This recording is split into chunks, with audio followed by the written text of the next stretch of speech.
Meus amigos, prestem muita atenção. O que está na agenda desde 2005, ou na verdade desde antes de 2005, na agenda dos controladores do mundo, é um conflito nuclear entre Tel Aviv e Teherã. A informação é o seguinte: em 2005, eu não vou dar a informação toda, tá? A informação toda eu dou só lá na arca.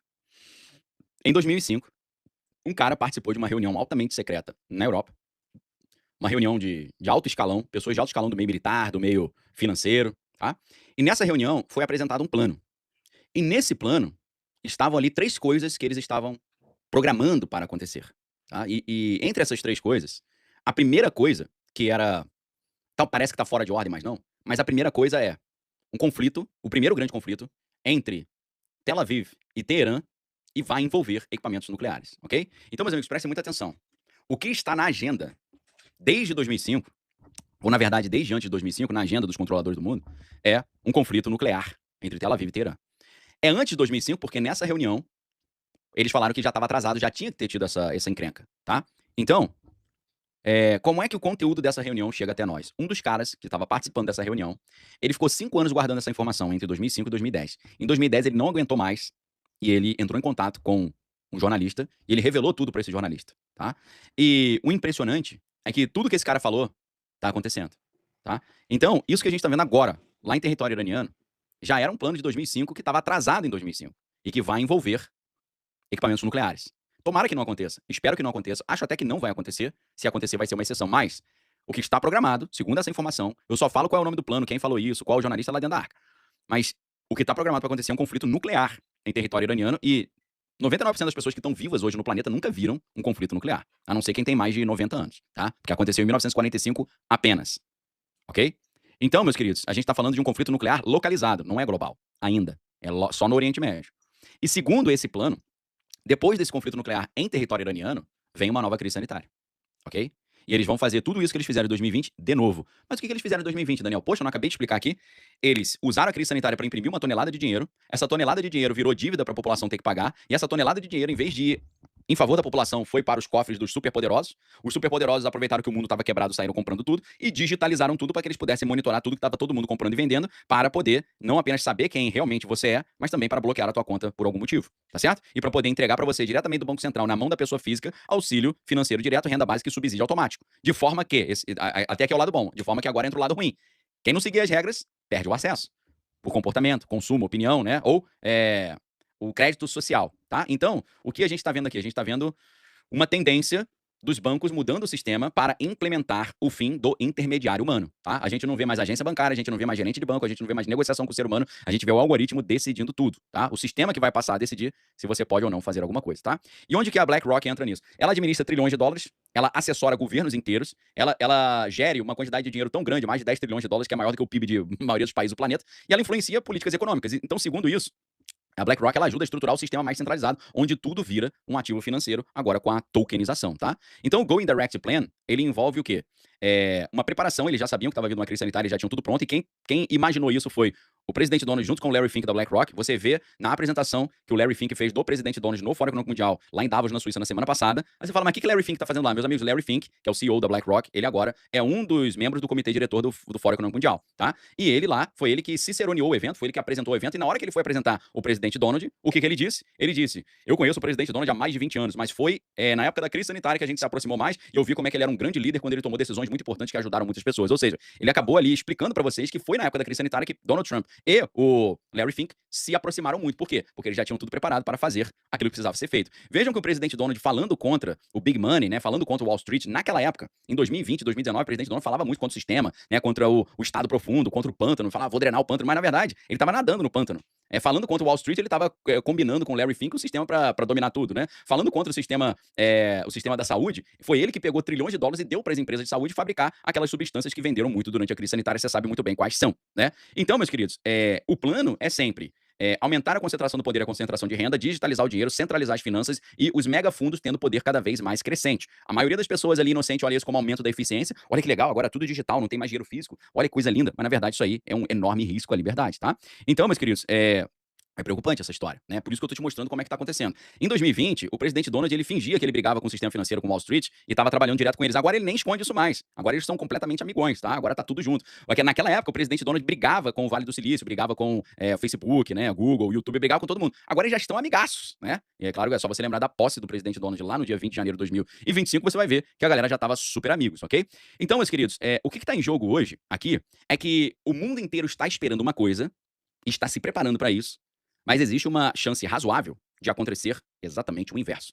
E eu quero explicar para você o que o mundo está esperando que vai acontecer, para você entender como é que o mundo vai ser enganado. A população novamente vai ser quebrada. Os poucos que conseguiram manter a sua renda autônoma depois da crise sanitária de 2020, eles vão tentar tirar de cena. E se você não entender essa primeira parte do que eu vou falar agora e depois a segunda parte, você vai virar um alvo fácil para esse esquema todo aí, tá? Então, meus amigos, o que eu disse para vocês? As pessoas estão esperando que vai acontecer uma coisa. Quando eu falo pessoas, é os bancos, as agências de investimento, escritórios de investimento, né?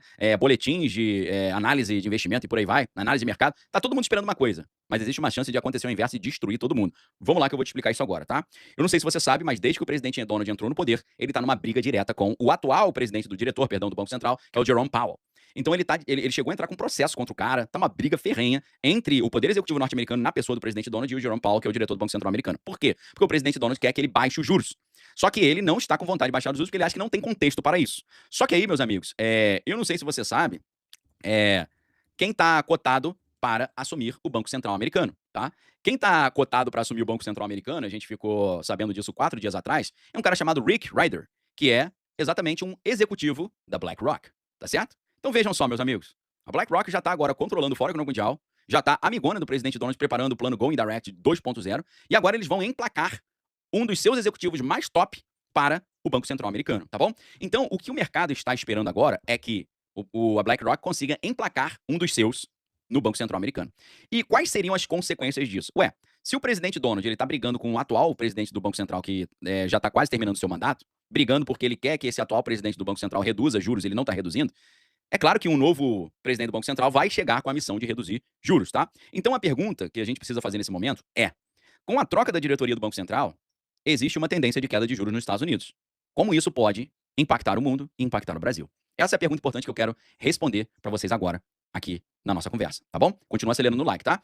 Então, meus amigos, a taxa de juros nos Estados Unidos, ela é praticamente assim um definidor de tudo que acontece no planeta em termos de finanças. Por quê? Porque quando a taxa de juros nos Estados Unidos está alta, a galera prefere botar o dinheiro nos Estados Unidos, deixar o dinheiro nos Estados Unidos. Por quê? Os Estados Unidos, eles te oferecem um investimento seguro, e se ele oferecer uma renda alta, tá ótimo. Você une o útil ao agradável. Então, quando o juros dos Estados Unidos está alto, o dinheiro fica ali nos Estados Unidos. Quando os Estados Unidos baixam a taxa de juros, o dinheiro foge dos Estados Unidos procurando rendimentos mais arriscados, porém mais altos. Imagine hoje no Brasil, taxa Selic a 15% ao ano. O que eles fazem? Os grandes investidores internacionais, eles tiram o dinheiro dos Estados Unidos e falam: os Estados Unidos é muito bom para investir porque é seguro, mas está rendendo muito pouco. Então eles tiram o dinheiro dos Estados Unidos e botam nos países emergentes que oferecem taxas de juros mais altas para compensar um risco maior. Tá certo? Então, com juros mais baixos nos Estados Unidos, isso reduz a chamada atratividade dos títulos americanos. E aí, os investidores passam, como eu disse para vocês, buscar um retorno maior em países emergentes, como o Brasil. O mundo está esperando mudança no Banco Central americano, queda da taxa de juros nos Estados Unidos, dólar vindo para o Brasil, dólar caindo no Brasil e a bolsa subindo. Geralmente, a relação da bolsa brasileira com o dólar é assim. É inversa. Quando a bolsa sobe, o dólar cai. Quando a bolsa cai, o dólar sobe. Por quê? Quando a bolsa está em alta, a galera tá ali ganhando com a renda variável. Quando a bolsa cai, é porque o pessoal tá com medo e tá vendendo coisa arriscada, buscando coisa segura. Então, coisa segura, o que é? É dólar, tá certo? Então, meus queridos, a movimentação é essa. Estados Unidos baixam juros. A galera fala: pô, vou tirar meu dinheiro daqui e vou botar no Brasil, que lá tá com 15%. Então, o que acontece no Brasil? Os efeitos: entrada de dólar, bolsa tende a subir, ativos brasileiros ficam mais valorizados, renda variável no Brasil, as ações se valorizam, tá? Ibovespa batendo recorde. É isso que a gente vê, perfeito? E é claro, dólar tende a cair, ao menos perder força. Por quê? O dólar globalmente se enfraquece devido à menor pressão para manter o dinheiro nos Estados Unidos e o real tende a se valorizar, tá? Então, na prática ali, que tipo de efeito traz? As importações ficam mais baratas, isso ajuda no controle da inflação e as empresas que têm dívida em dólar respiram melhor, tá certo? E aí, isso também gera no Brasil uma situação. Por quê? Se a inflação cai, a gente pode também reduzir a taxa de juros. Por quê? O efeito da taxa de juros hoje é um mecanismo, uma ferramenta que está nas mãos do Banco Central, é o quê? A a inflação tá alta. Por que a inflação tá alta? Porque tem muito dinheiro circulando, tá todo mundo comprando muito. Tá todo mundo comprando muito, pela lei da oferta e da procura, os preços sobem.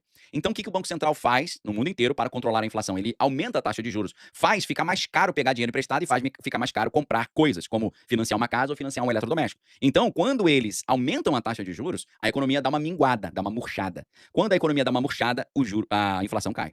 Então, tem uma relação direta entre inflação e taxa de juros. Inflação alta, eles aumentam a taxa de juros para baixar a inflação, para poder baixar a taxa de juros, beleza? Então, se a inflação no Brasil ficar mais calma, a gente tem uma tendência de dólar mais fraco, menor inflação importada e menos fuga de capital. E aí o Banco Central do Brasil, em tese, vai ganhar mais margem para reduzir a taxa de juros, estimular o crédito, estimular o consumo, estimular o investimento. Tá? Mas atenção, isso não é automático. É lógico que o Banco Central ele usa vários critérios para poder decidir sobre a taxa de juros lá no Copom, que é o Conselho de Política Monetária que decide isso. Tá? Então eles analisam, além da inflação, também a situação fiscal do Brasil, analisam a credibilidade do governo e analisam as expectativas de inflação, beleza?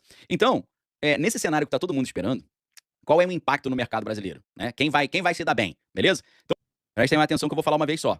Neste cenário de mudança no Banco Central americano, um novo líder do Banco Central, o diretor do Banco Central entrando, vinculado ao Larry Fink, BlackRock, presidente Donald. Vai fazer o que o presidente Donald quer, baixar juros. Se baixar juros, o dinheiro sai dos Estados Unidos e vem para o Brasil. O que acontece com o Brasil? Muito dólar entrando, o dólar cai. Dólar cai também traz ali inflação menor. Inflação menor dá para baixar a taxa de juros. Isso favorece um grupo e arrebenta um outro grupo. Quem se dá bem com essa situação? A Bolsa.